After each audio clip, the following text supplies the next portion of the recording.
August 23, 2003. Three friends gathered at the entrance of Rubidoux Spring Cave in Missouri, preparing for an adventure they had looked forward to for weeks. Stephen Hyra, a 50-year-old diving enthusiast, carefully checked his equipment one last time, while his companions, Ron Shirley and John Davis, did the same. The men were eager to explore the legendary Big Room, a massive chamber hidden deep within the underwater cave system. Each diver carried specialized certificates clipped to their gear bags, proof that they met the strict requirements needed for access to this dangerous site. Rubidoux Spring Cave was no place for beginners. Its dark, winding passages stretched far beneath the surface, with the Big Room located nearly 1,400 feet and sitting at a depth of 165 feet, or 50 meters, below the water. This was the kind of cave diving that demanded experience, careful planning, and absolute respect for the risks that lay ahead.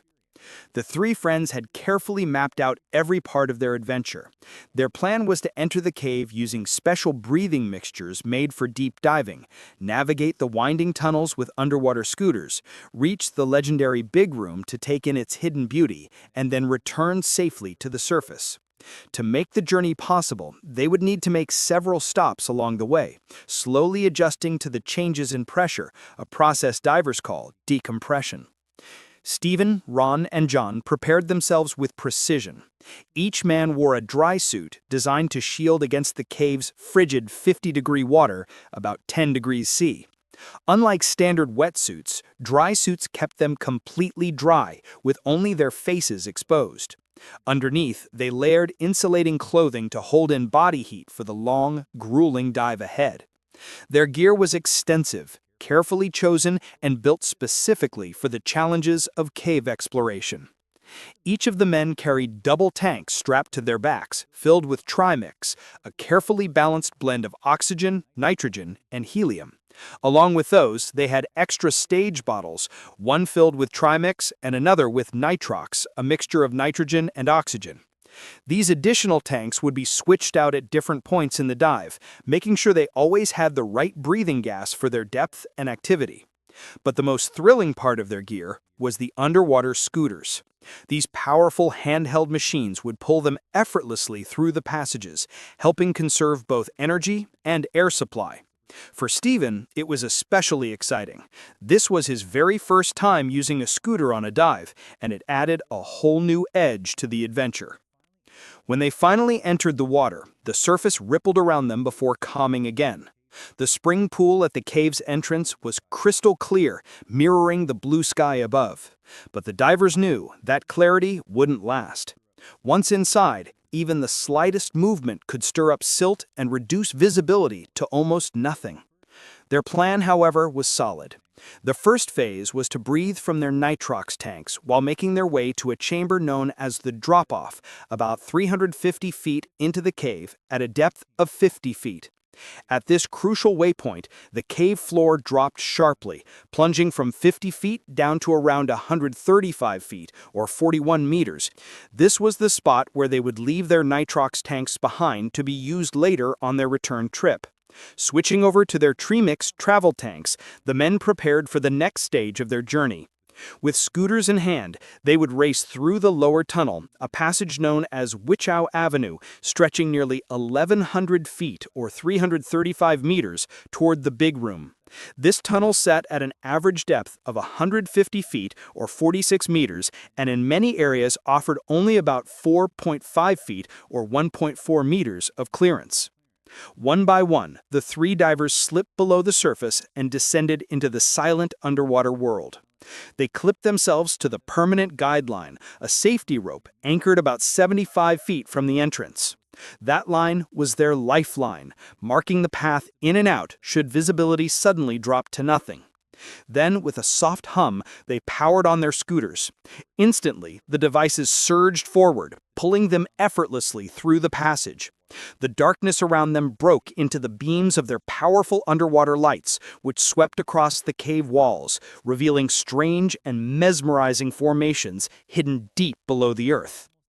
Limestone formations carved over thousands of years line the tunnel walls, creating an almost alien world of mineral shapes sculpted by water through endless centuries. After traveling about 300 feet through the upper passage, just as they had planned, each man placed a tank at 70 feet or 21 meters to be used later during their return trip. From there, the three friends descended further into the lower tunnel known as Wichita Avenue. The passage tightened as they went deeper, the ceiling dipping low at times, forcing them to duck their heads. Their lights swept across strange rock formations and occasionally caught glimpses of rare cave-dwelling creatures specially adapted to survive in this dark and silent world. But unknown to Ron and John, Stephen had already run into trouble. His stage bottle was draining far quicker than expected, maybe because he was using more air while adjusting to the new scooter, or perhaps because of a problem with his equipment. Either way, his gas was running low. Without saying a word, Stephen switched over to his back-mounted tanks earlier than planned and pressed forward with the group.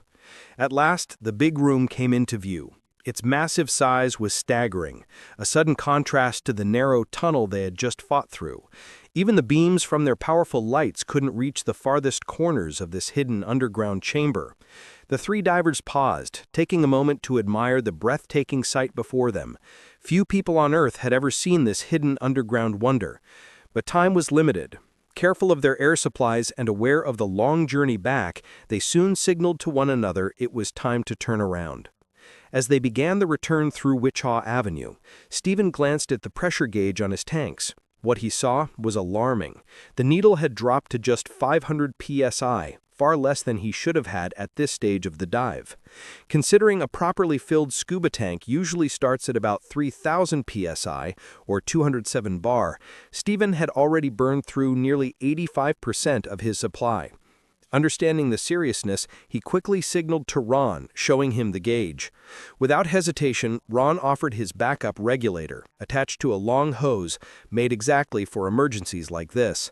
Thanks to Ron's quick thinking and strict safety training, Stephen was able to keep moving, now sharing air directly from his friend's tank. But as they swam, new difficulties surfaced. Stephen began losing control of his buoyancy, the skill that allows a diver to stay steady at the right depth. He rose too high, then sank too low, making steady progress harder with every kick. Ahead of them, John, unaware of Stephen's troubles, continued on through the passage. Even so, Stephen and Ron managed to reach the end of the lower tunnel, still at a depth of 135 feet, or 41 meters, and began their climb up the drop-off. But as they rose past the 100-foot mark, around 30 meters, Stephen's buoyancy problems only grew worse, threatening to spiral out of control. Stephen suddenly began floating upward, rising faster than Ron could follow. The long hose that connected him to Ron's air supply stretched to its limit, and then, with a sharp tug, the regulator was pulled from his mouth. In the dim light, Stephen quickly swam back down, grabbing Ron's backup regulator. He took a few breaths, then gave the reassuring, "okay" hand signal, the silent language divers used beneath the water. Meanwhile, Ron fumbled to locate his own primary regulator, the one that had been yanked away during the struggle. But when he looked up again, Stephen was gone.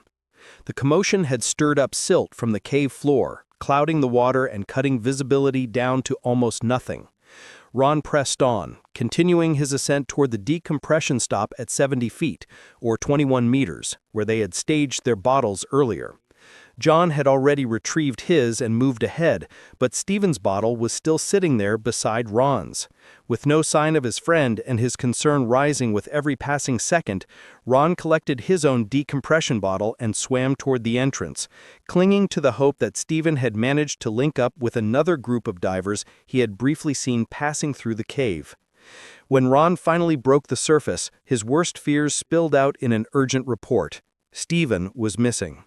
Immediate rescue efforts were launched. Divers rushed into the cave, their light slicing through the darkness as they searched. And then, in the very place Ron had last seen him, they found Stephen. His body was floating near the ceiling of the tunnel. All three of his tanks were empty. Even more chilling, the exhaust valve on his dry suit, a mechanism meant to vent expanding air, was discovered completely closed. It was a critical detail that explained Stephen's struggles with buoyancy. What had begun as a day filled with excitement and promise had ended in heartbreaking tragedy. Later analysis revealed that a chain of small problems had cascaded into disaster. Stephen's regulator may have been set too sensitively, allowing precious air to leak unnoticed. The steady hum of the scooter could have masked the sound of that leak. The closed exhaust valve on his dry suit had made it almost impossible to control his buoyancy. And perhaps most importantly, there had been miscommunication between the three divers about just how serious Stephen's situation had become. October 17, 2009, four experienced cavers led by 45-year-old John Haber entered Fang Cave through the middle entrance. Alongside John were Mike Nash and two Alpine Club members, all seasoned explorers familiar with the underground labyrinth. What started as a routine expedition into the dark tunnels would soon spiral into a fight for survival. Reaching the middle entrance, the team began their descent. They rigged the entrance pitch into the Coliseum, a vast chamber deep inside the cave, using an existing bolt hanger and a camming device. A doubled 9mm dynamic rope secured their way down safely. After reaching the spacious Coliseum, they pushed forward into the corkscrew, a steep, twisting passage packed with vertical drops. 10 feet above a narrow ledge near the top, they placed a camming device into a crack, securing the rope for controlled movement. This setup allowed two cavers to ascend or descend simultaneously while ensuring safety at every step. The team reached the base of the corkscrew, a demanding section that tested their skills. They knew they were entering the deeper parts of Fang Cave. While the upper corkscrew was tricky, the lower section was steeper and tighter, forcing them to shift carefully through narrow spaces. After navigating the cramped passage, they arrived at the farthest point planned for exploration. The cave's walls pressed closer, and the air felt heavier. They exchanged quiet looks, satisfied with reaching their goal, but aware the ascent ahead would be even harder. So far, everything was going smoothly. As seasoned cavers, the tight spaces and sharp turns were familiar territory. The return journey would be far more challenging, requiring them to ascend the same steep passages they had just ascended. John Haber, leading the group, went first. With deliberate movements, he started up the corkscrew, slowly working his way through the narrow twists and turns. Every handhold and foothold had to be precise. There was no room for error in such confined spaces. When John reached the section where the Rabel cam had been anchored, he paused. Something didn't look right. The cam, which secured the rope in a crack in the rock, had shifted slightly from its original position. If it failed, the entire team's safety could be at risk. Staying calm, John carefully repositioned the cam and re-anchored it, making sure the rope was stable. Confident in his adjustment, he called down to Mike Nash, signaling him to begin his ascent, a routine practice in vertical caving. Mike clipped in and began to climb, trusting the setup. But almost immediately, disaster struck. As soon as Nash's weight loaded the rope, a sharp cracking sound echoed through the chamber. The pressure from his weight caused the flake of rock holding the cam to suddenly shear off. In an instant, the large rock slab tore free, crashing down into the darkness below. The cave went silent, except for the unsettling sound of loose debris still tumbling deeper into the abyss. The impact was devastating.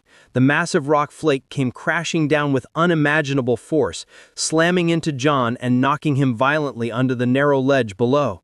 In an instant, he was trapped beneath the colossal weight. The thunderous sound of rock meeting flesh echoed through the cave's twisting chambers, sending a jolt of panic through the rest of the team. They scrambled toward the source of the crash, their headlamps slicing through the darkness, hearts pounding with dread. When they reached John, the sight froze them in horror. Acting on pure adrenaline, the group threw themselves at the rock, straining with every ounce of strength they had. After several grueling moments, they managed to free him, dragging his limp body away from the pool. But the relief was short-lived. John remained unresponsive, his chest unnaturally still. Then came the harsh reality of his injuries. The rock's crushing weight had wreaked havoc on his body. 7 ribs shattered on his right side, 3 more on his left, a broken collarbone, a fractured clavicle, and a collapsed lung. His right shoulder and hand were mangled beyond recognition. He was fighting for his life in the depths of a cave where help was hours, if not days, away. The team suspected a possible spinal injury but couldn't confirm. Amid the chaos, they checked for vital signs and found he wasn't breathing. CPR began immediately. Their fast response saved him as he slowly regained consciousness, though his injuries were severe. Just before the accident, another group led by Tamara Costa had entered the cave. It included 3 new cavers, familiar with the system but unaware of the ongoing incident. As Costa's team reached the Colosseum, they were told the first group would be delayed due to the ascension process. Costa chose to continue exploring, but upon reaching the corkscrew, realized they didn't have enough rope for the descent. She called off the plan and started leading her team back toward the entrance. As Costa's team was exiting the cave, a member of the Alpine Club rushed to them, shouting that someone had been crushed by a rock and was in critical condition. Realizing the severity, Costa instructed one of her team members to retrieve the satellite phone at the cave entrance, essential for contacting emergency services. Once the phone arrived, Costa called a Global Star Center in Texas, which relayed the message to the RCMP in Prince George. This triggered a full-scale search and rescue operation, mobilizing multiple teams, including the British Columbia Cave Rescue, BCCR, who would play a crucial role in saving John. While waiting for help, Costa worked to keep John comfortable.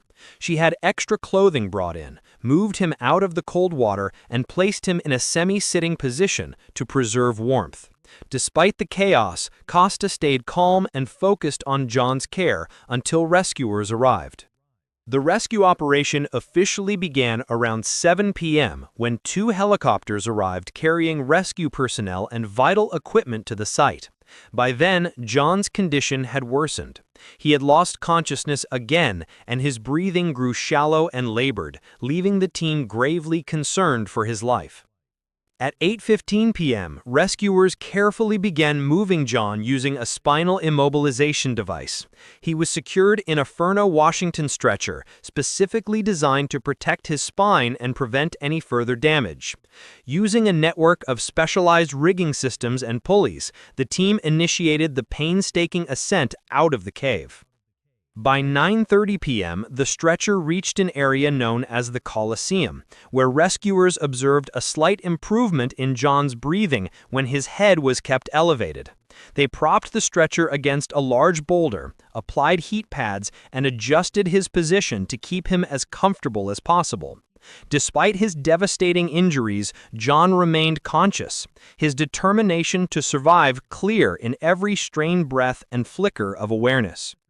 By 9:30 p.m., the rescue team finally reached the middle entrance of the cave. John was still in critical condition, but he was stable enough to begin the next phase of the operation, the long, grueling journey back to the surface. From there, a 3-hour haul down the rugged mountain awaited as rescuers carefully carried John to a location where he could be safely airlifted. Exhaustion was setting in, but nobody slowed down. Every minute mattered. The team knew that their relentless effort was the only thing standing between John and death. After hours of back-breaking work, John was finally transferred into an awaiting helicopter and flown to safety. On arrival at the hospital, doctors confirmed the extent of his injuries: 7 broken ribs, a collapsed lung, and multiple other fractures. It was a devastating list, but thanks to the swift and highly coordinated rescue operation, John had survived. The mission had required multiple rescue teams, helicopters, and specialized equipment, all working seamlessly together to pull off what many thought was impossible. After 2 tense days in intensive care, John's condition stabilized. His road to recovery was long and painful, but ultimately he made it. Against all odds, he returned to living a normal life.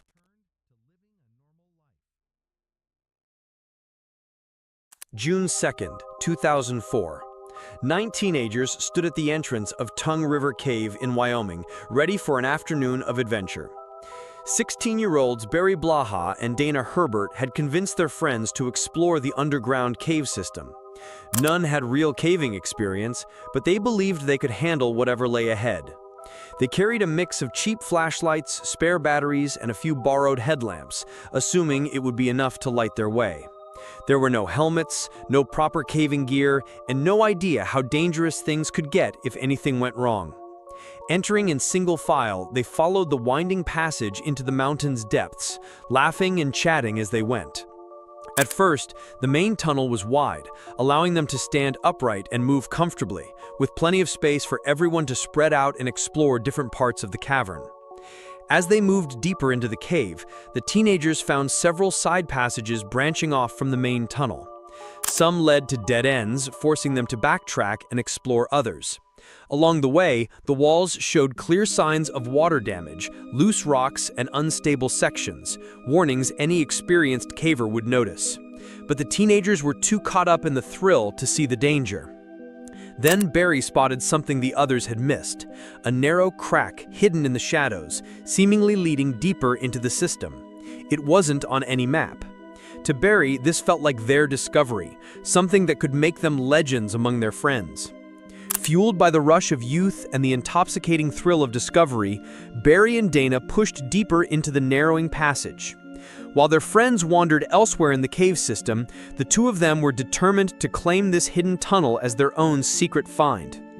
At first, it was manageable. They shuffled sideways through tight sections, their shoulders scraping against cold rock walls. Then came spots where they had to drop to their knees and crawl forward, their palms pressing into damp, gritty stone. Eventually, even that wasn't enough. The ceiling dropped so low they had to flatten themselves and army crawl on their bellies, inching forward in suffocating darkness. Their flashlight beams cut narrow cones through the void, revealing more tunnels stretching endlessly ahead. But the deeper they went, the tighter it became. The narrowest section loomed, a slot-like opening barely 45 centimeters or 18 inches wide, and just 60 centimeters or 24 inches high. A brutal squeeze that would intimidate even veteran spelunkers with proper training and equipment. Barry, smaller and more eager, went first. Dana followed close behind, forcing herself through the suffocating space. The rock pressed against their ribs and shoulders, every breath stolen by stone. To move forward at all, they had to exhale completely, letting the air leave their lungs before wriggling through the rock's unyielding grip. Barry reached a point where the passage became impossibly tight. The walls closed in so much that he couldn't squeeze through, no matter how he turned his body. The logical move was simple: back out and explore another route. But Barry's teenage impatience took over. Determined to push forward, he decided to clear the blockage by moving smaller rocks out of his way. He freed one arm in the cramped space and grabbed a rock about the size of a softball, thinking it was part of the obstruction. Without considering the consequences or how caves behave, he used the rock as a hammer, striking the larger stones ahead to break them apart or knock them loose. Growing more desperate with each attempt, every impact sent deep vibrations through the surrounding stone. Dust began raining down from the ceiling above. The cave had stood untouched for thousands of years, but it had never faced an assault like this. The fractured rock formation was balanced on a fragile equilibrium. Every strike from Barry's improvised hammer disturbed that balance, sending stress waves through the unstable ceiling above. Then came every spelunker's worst nightmare. A deep, thunderous crack ripped through the passage, followed by the grinding roar of shifting stone. A massive boulder, later estimated at over 300 pounds, or 136 kilograms, broke free from the ceiling and crashed down, directly behind Dana. The impact was brutal. The entire passage shook violently as a choking cloud of dust and debris swallowed the air. When the echoes finally died and the dust began to clear, the horrifying reality set in. The fallen boulder had completely sealed the passage behind them.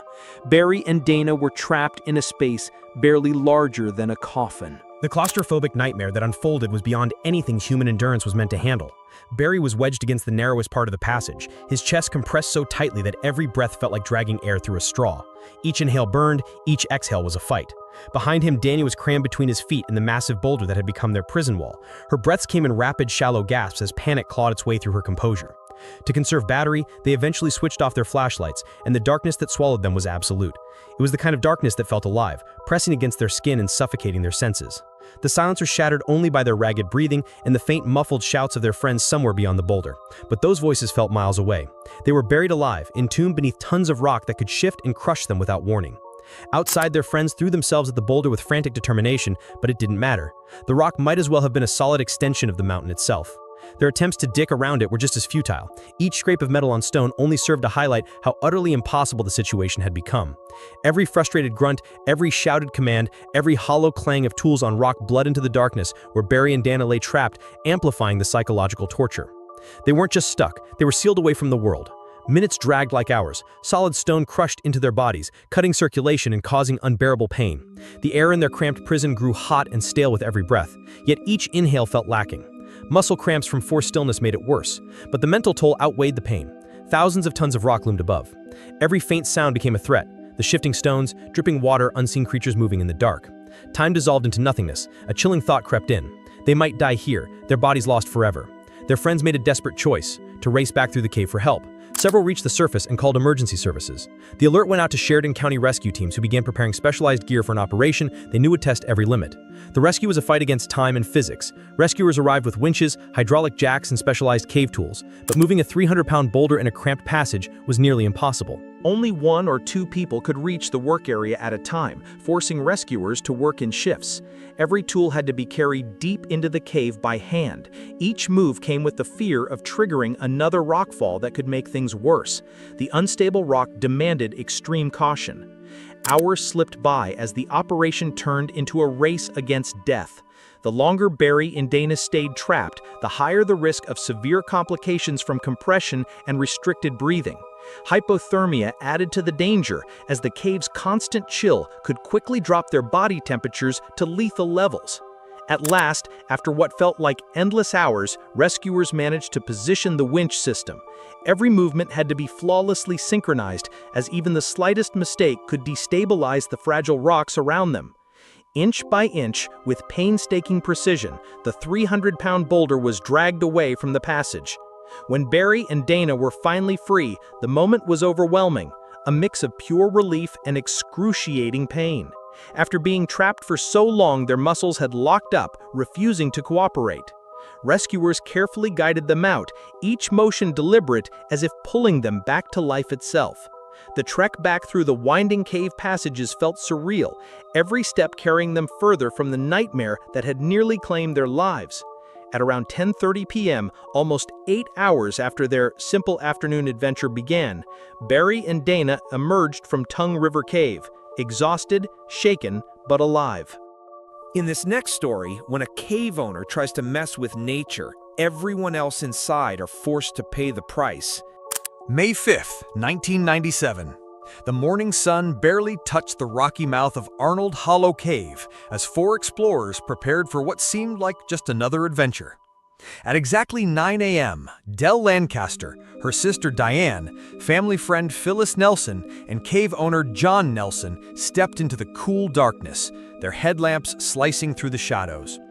For John, this was no ordinary trip. For weeks, he had been planning this day. Deep inside his cave, about 400 yards from the entrance, lay a stubborn crawlway, a tight squeeze that had always blocked his progress. He was convinced that beyond that narrow slot waited a stunning formation room, untouched by human eyes. Today, he believed, was the day they would finally break through and claim the discovery. The group moved with confidence through the familiar passages. Dell, just 36, was an experienced caver who had spent years underground. Her older sister Diane, 40, shared the same passion for exploration. Phyllis, though 64, carried herself with the steady assurance of someone who had decades of experience beneath the earth. John Nelson, both their guide and the cave's owner, led them onward with excitement. Eventually, they reached the stubborn passage. The tunnel narrowed until it was little more than a crawl space, just enough for a single body to squeeze through.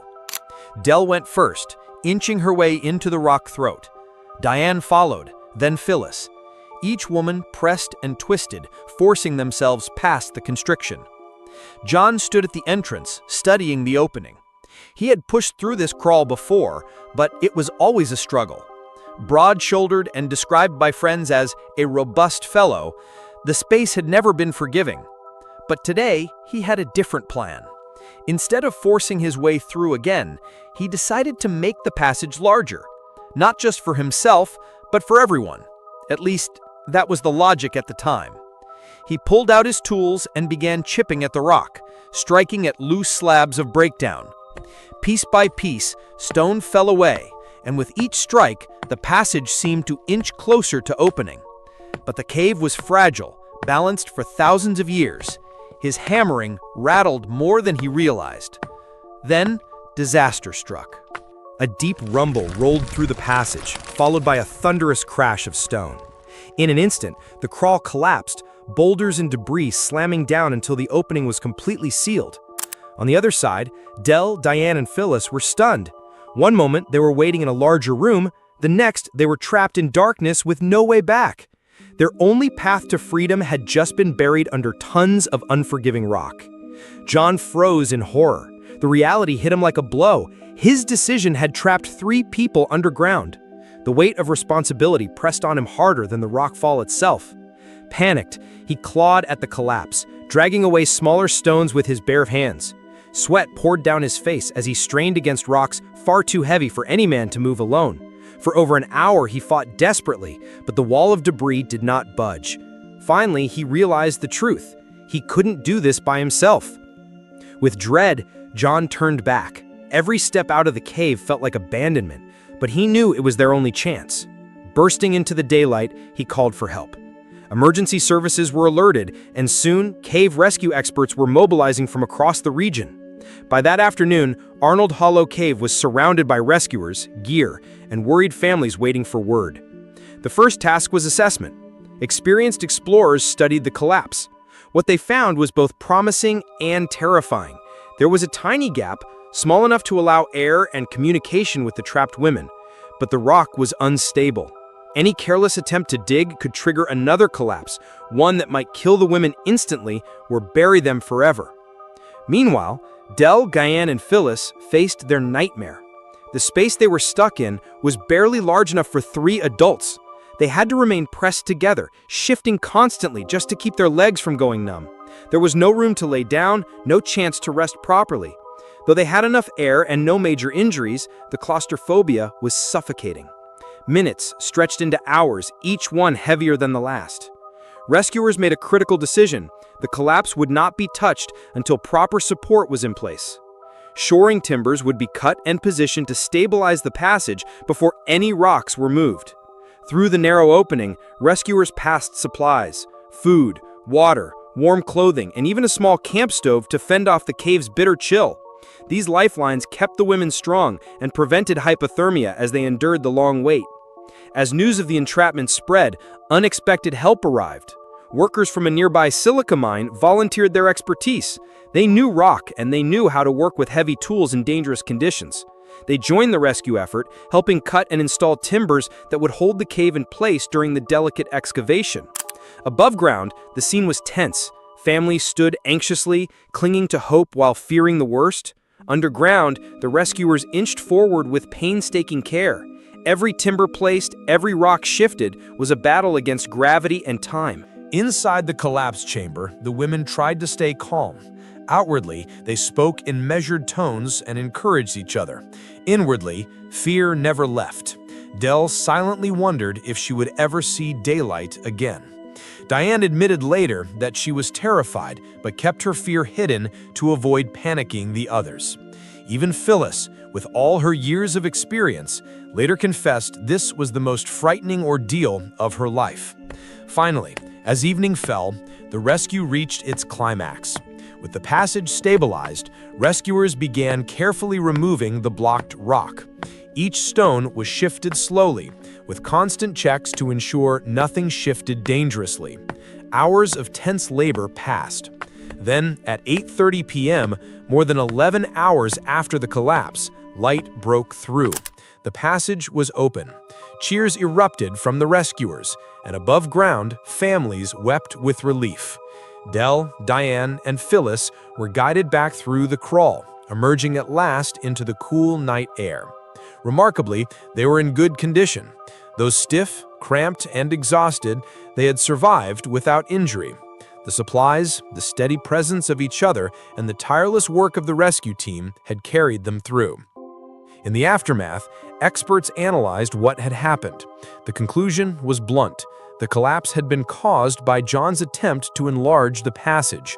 A well-intentioned act had nearly ended in tragedy. The lesson was clear. Never alter a cave's natural formations while others are inside. The risks are simply too great. In March 1997, two friends, Andrew and Attila, set out for a caving expedition at Rumbling Falls Cave in Tennessee, one of the most dangerous vertical caves in the U.S. Their goal, descend the cave's notorious 160-foot entrance pit. Attila, 26, was new to caving, with only 5 trips under his belt, but he was eager. Andrew, 32, had more experience and took the lead in planning. Both felt ready for whatever lay ahead.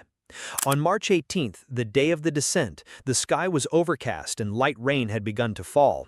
As they reached the cave entrance, the sound of rushing water echoed through the forest, louder than expected. This real-life cave disaster began in eerie silence. Water poured into the entrance shaft, roaring down into the darkness. Their wetsuits sat unused in the car. They figured the cold wouldn't be too bad. That choice, leaving them behind, would be their first serious mistake in this true cave survival story. They continued anyway. Despite the force of the water, they rigged their ropes directly in the waterfall's path. They knew they'd get wet, but they underestimated how quickly cold water can drain a person's strength. Attila also forgot his helmet, but in the moment, the excitement of the descent drowned out their caution. The cave swallowed them quickly. As they dropped deeper, the temperature fell, and the water's force intensified. Within minutes, they were soaked and shivering. What started as a thrilling descent had already begun to shift into something more dangerous, a fatal mistake in this deadly cave accident. They reached the bottom of the pit, but they were already cold and exhausted. The cave wasn't letting up, and they had only just begun their journey underground in Rumbling Falls Cave's deadly vertical shaft. Attila followed. The water pounded even harder now, making the rope slick in his gloved hands. Every movement was a fight against the current. By the time he touched down, he was shaking. Inside, the cave glistened in the dim glow of their headlamps. Wet walls shimmered. The air was heavy and cold.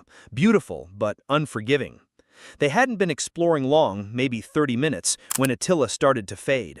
His body shook. Teeth chattered, and his face had lost all color. "Andrew," he said, his voice low and shaky, "I can't stay down here. I need to get out." Andrew nodded. The warning signs were clear. "All right," he replied, forcing calm into his voice. "I'll get the ropes ready." But even he was slowing down. His fingers, numbed by cold, were starting to stiffen up. The waterfall roared above, and the climb back up would be brutal. Attila rushed to rig his climbing system, too fast for the harsh environment they were in. He wore a standard seat harness and had fashioned a chest harness by hand. It wasn't ideal. His primary ascender was a Petzl-handled jammer connected to his harness with a cow's tail sling, but the sling was dangerously long. For backup, he clipped in a Petzl shunt, a mechanical safety device, though in this case it would only add to the complications. Worse still, he'd strung together 6 non-locking carabiners to connect his ascender to his harness, a risky, improvised move in this true vertical caving disaster. Andrew saw the mess, the long sling, the loose chain of carabiners, the rush setup. He opened his mouth to say something, but Attila was already climbing. Cold water poured over him as he fought upward, hands gripping icy rope, his gear soaked and slippery. Every move took effort. The waterfall didn't let up. It pounded him as if trying to shove him back down. The shunt was unreliable, slipping every time he tried to put weight on it. It wasn't backing him up. It was failing. Halfway up, Attila froze. His arms burned. His strength was vanishing fast. Then, disaster. The improvised chain of carabiners disconnected. Now he hung only by the cow's tail, which had stretched so far he couldn't reach his ascender to fix it. Dangling in the waterfall, helpless, he shouted down to Andrew, but the water drowned out his voice. The roar was too loud. Andrew couldn't hear him. Attila was trapped. "Attila, come back down if you need to," Andrew shouted. straining to project his voice over the roaring cascade. But Attila's response was barely audible, muffled and broken. Andrew could make out only pieces, none of them clear. The minutes that followed were torture. Attila hung motionless in the torrent, the water pounding his body like a relentless drumbeat. Then finally Andrew caught two words through the chaos. "I can't." That was all it took. Andrew's pulse surged.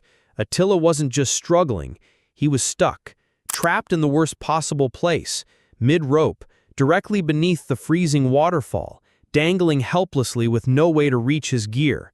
This was now a life-or-death cave rescue scenario. Andrew didn't hesitate. He knew how quickly things could spiral from bad to fatal. He clipped into the rope and began climbing. Fast. Every foot was a battle. The water pelted him with icy force, stealing the heat from his body, numbing his fingers, soaking his clothes. The rope was slick, and every movement demanded complete focus. When he finally reached Attila, the sight hit him like a punch. Attila was slumped in his harness, barely responsive. His lips were blue, his skin pale and clammy, his hands curled inwards. Hypothermia was already sinking its teeth in, hard. There was no time to waste. Andrew knew the only option was a pick-off rescue, a maneuver that involved clipping Attila into his own harness and descending together. It was something they'd practiced before, in calm conditions, indoors. This was different. They were soaked, numb, suspended in the middle of a thundering waterfall, and Andrew had to rig it all perfectly while his friend's life hung, literally, in the balance. Few cave tragedies highlight how brutal a failed pick-off rescue attempt can be. Andrew fumbled with his gear, his fingers stiff and unresponsive from the numbing cold. The rope was slick, the waterfall unforgiving. Every movement was a struggle. He tried again and again to clip Attila into his harness, but the torrent battered them relentlessly, and his strength was fading fast.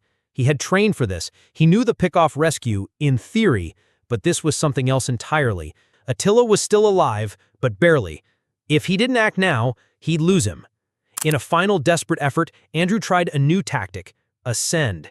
If he could climb higher with Attila tethered to him, maybe they could reach a safer anchor or find a way out. But hauling Attila's weight up the rope was like dragging an anchor through cement. He managed just 15 feet before his strength failed completely. His muscles seized, his arms quaked. He couldn't go any further. Now both of them were dangling, trapped in a curtain of freezing water, helpless. Andrew could feel time slipping through his numb hands.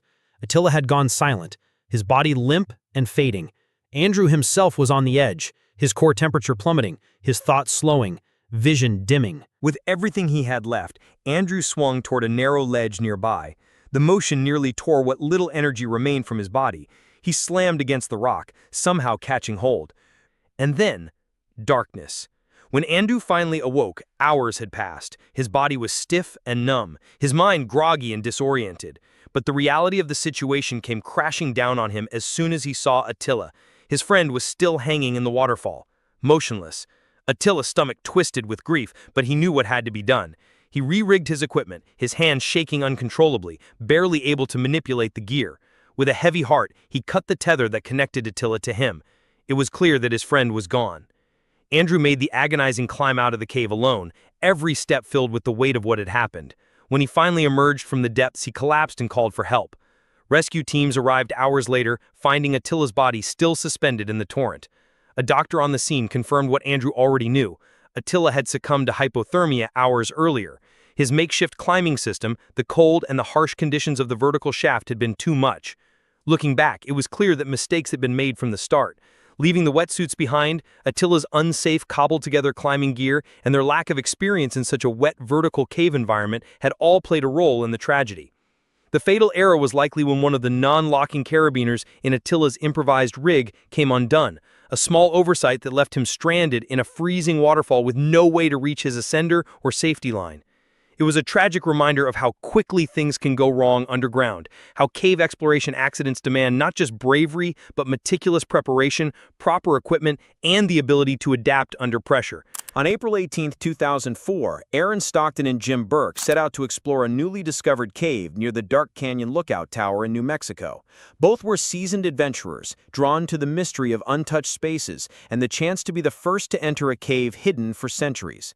This would soon become a real cave survival story. They reached the site late in the afternoon. The entrance was small, half hidden beneath rubble. With daylight fading, they decided to take a quick look inside. It would mark the beginning of one of the most intense New Mexico cave rescue efforts ever documented. Burke went in first. Slim and experienced with tight spaces, he was the better fit to test the narrow opening. It sloped into a shaft that dropped into what looked like a wider tunnel system. A cave rescue situation was already in the making. As he descended, a few stones crumbled loose beneath him. They stopped, listening. Small collapses weren't rare, but this didn't stop. Moments later, a sharp crack split the air. The ground shifted. Before Burke could move, 3 heavy rocks broke loose and crashed into the shaft behind him. Dust filled the air, choking the narrow passage. Burke pressed himself against the cave wall as the rocks thundered down, missing him by inches. The impact shook the ground, the sound trapped in the tight space like a drumbeat. For a moment, he thought the entire entrance would collapse. This spelunking accident had escalated beyond control. When the dust cleared, he realized he couldn't move. The rocks had sealed the passage, trapping him in a cramped sitting position, his back against stone, one massive boulder just centimeters from his face. His heart pounded as he took in the reality. He was buried alive, a terrifying moment of underground survival. Somehow he wasn't injured. The rocks had landed just far enough to spare him. A narrow margin, but enough. Outside, Stockton froze at the sound, then dropped to his knees. He clawed at the rubble, pulling out smaller stones. "Burke," he shouted, hoping for any response. This was no longer exploration. It was now a dramatic cave rescue. After a tense silence, a muffled voice came through. Burke was alive and uninjured. Relief hit Stockton, but it didn't last. The entrance was sealed, and the slightest shift in debris could crush his friend. Time was against them. Stockton got to work, scraping at the rubble with his hands and whatever tools he had.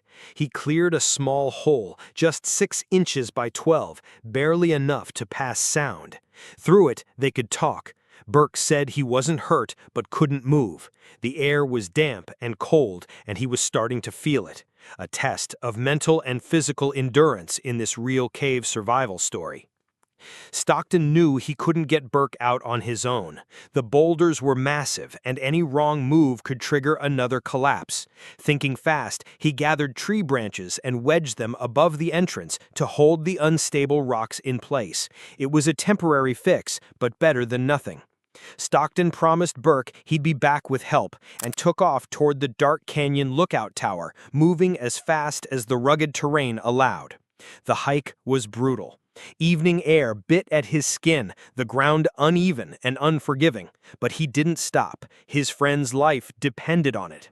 This survival story in caves had become a race against time. By the time he reached the tower, darkness had already settled in. A search and rescue team was quickly assembled and briefed, but after assessing the situation, they made a difficult call. The entrance was too unstable to risk a night rescue. One wrong move in the dark and more lives could be in danger. They'd have to wait until morning. Still, Stockton couldn't just leave Burke alone in the cold. He rallied a small group of volunteers, gathered food, water, and blankets, and began the long trek back.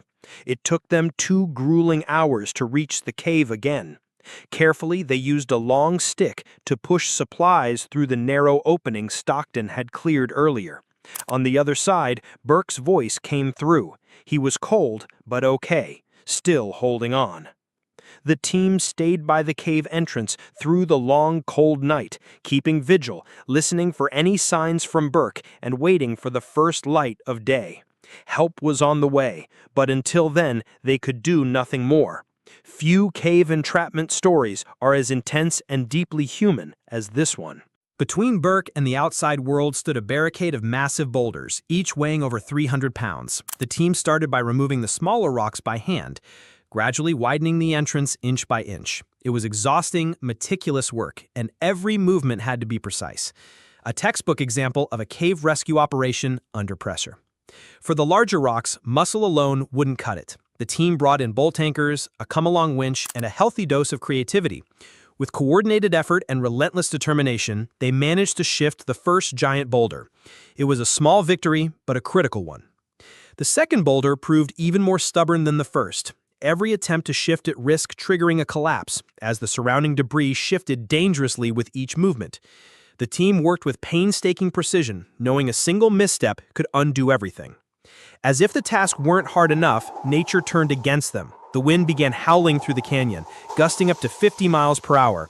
A National Guard helicopter that had been standing by was forced to retreat due to the worsening conditions, leaving the rescue team completely on their own. But they didn't give up. Hour by hour, inch by inch, they battled both the elements and the rock.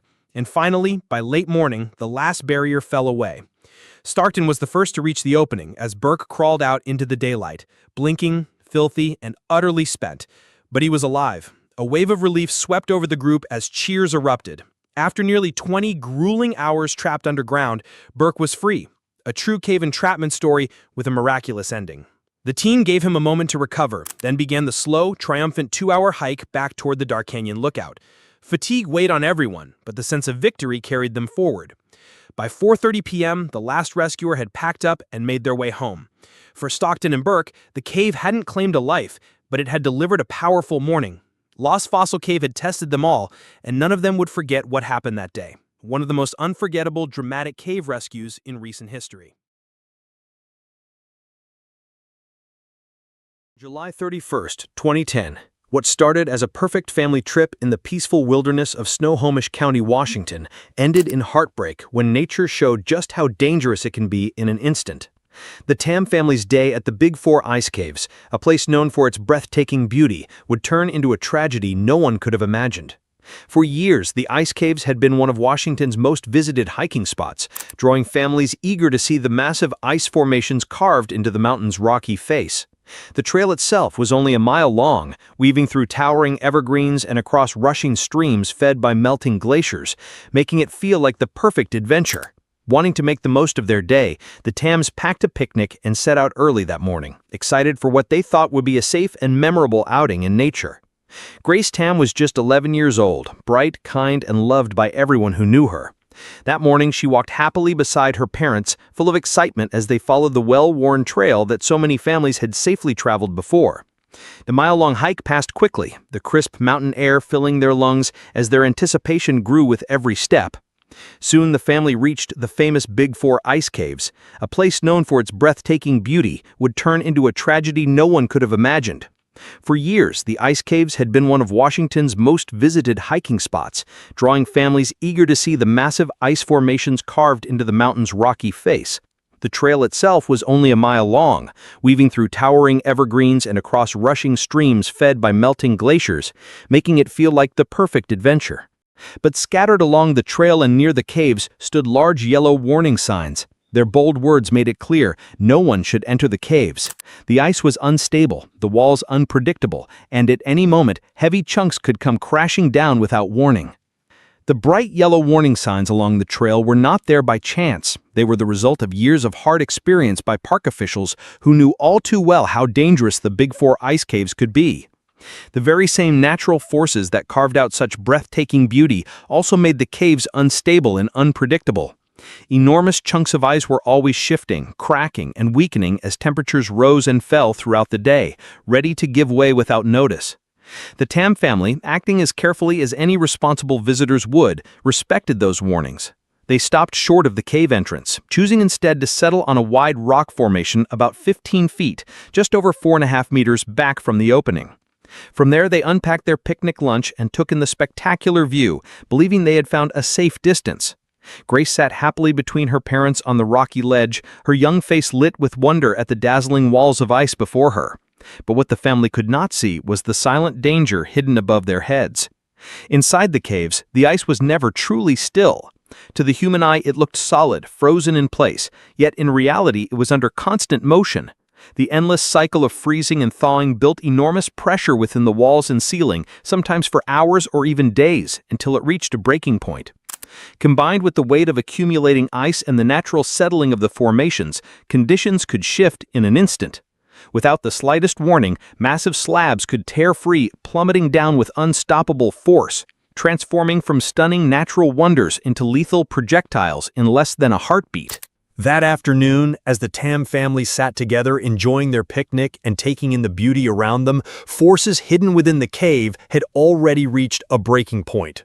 Above the entrance, an enormous slab of ice, roughly the size of a pickup truck and weighing several tons, was clinging to the cave ceiling, held in place as if by a thread. To the human eye, there was no warning, no cracking sounds, no shifting ice, nothing to suggest that disaster was only seconds away. And then, in a single instant, the massive block gave way. It tore free from its icy grip and plunged downward with unstoppable force, gravity pulling it straight toward the very place where Grace sat between her parents. She had no time to move, no chance to react, no way to escape what was coming. The impact was deafening, a violent crash that echoed across the forest, shaking the ground and shattering the quiet of the afternoon. In that terrible moment, the family's perfect day was destroyed, as Grace was buried beneath the crushing weight of the falling ice. Grace's parents, sitting only inches away, were thrown into every mother and father's worst nightmare. Their little girl had been struck by the massive block of ice and was now pinned beneath its crushing weight. In the chaotic moments that followed, the scene revealed both the heartbreak of tragedy and the courage of strangers. Other hikers, who had come that day simply to enjoy the caves, dropped everything and rushed to help. What began as a family picnic had instantly turned into a desperate rescue attempt. Strangers knelt beside Grace, performing CPR and fighting to bring her back, even as it became painfully clear that her injuries were catastrophic. Some people worked frantically to save her, refusing to give up, while others made a different but equally vital choice to sprint back down the mile-long trail toward the parking lot. They knew the only hope of reaching professional help was beyond the forest. At the trailhead, cell phones were useless. The nearest signal was 7 miles away down narrow, twisting mountain roads. Only there could they call for emergency services, a delay that made the already desperate situation even more unbearable. From the moment the first call for help went out, a race against time had begun, but one that was tragically unwinnable. The remote location of the Big Four ice caves made every step of the rescue effort painfully difficult. The narrow mile-long trail, so inviting to hikers, became an obstacle course for professional responders who had to carry heavy medical gear and stretchers on foot, with no way for vehicles to get through. Every uneven step slowed their progress, even as urgency pressed them forward. By the time trained rescue personnel finally reached the accident site, 2 hours and 20 minutes had passed since the ice had fallen, an eternity for Grace's parents and the strangers who had refused to stop trying. Volunteers had performed CPR relentlessly, clinging to the hope that somehow she might still be saved. And when the professionals arrived, they continued that fight with everything they had. But the injuries Grace suffered were simply too severe. The crushing damage to her small body, particularly her pelvis, left no chance of survival. When the medical examination was later completed, it only confirmed the heartbreaking truth that had been clear from the very first moments after impact. Grace's injuries were far too severe for her small body to survive. The tremendous force of several tons of ice falling from high above the cave entrance was simply more than anyone could endure. That morning she had set out full of excitement, eager to witness one of nature's most incredible wonders. By the end of the day, she had become a victim of the very same natural forces that had created the beauty she came to admire. Her death sent shockwaves through hikers, families, and the outdoor recreation community at large.